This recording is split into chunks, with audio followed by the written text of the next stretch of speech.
It has been nearly 2 months since Maine's red flag law went into effect. The statute provides a more direct avenue for officials to temporarily remove someone's guns if they're a danger to themselves or others. Chief investigative reporter Nora Hogan taking a closer look at how it's being utilized.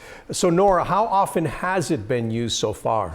Scott, Kathleen, roughly 6 weeks in now, the red flag law has only been used 3 times. Now, for context, the arguably more burdensome yellow flag law has been used at least 44 times during that same time period. This is an encouraging start.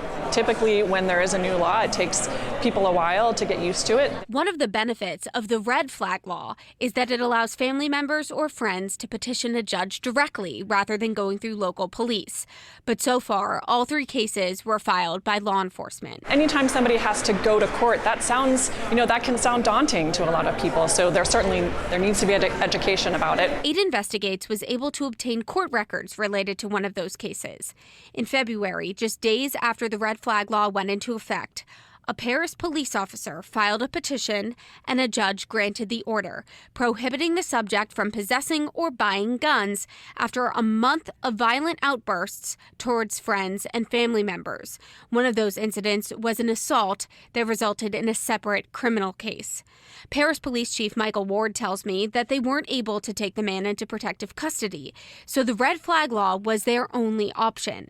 In the past, under the yellow flag law, if a subject didn't cooperate, that was often the end of the road. And they don't have to take that person into custody, which means they don't have to encounter the dangerous person while they are armed. The man who's subject to this order is contesting it, claiming it violates his constitutional rights. His lawyer filed a motion seeking to have the case dismissed, and a hearing is scheduled for later on this month.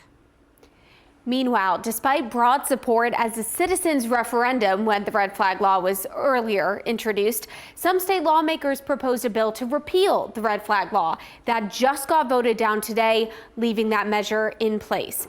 We'll continue to follow this for you. In studio, I'm Nora Hogan for 8 Investigates.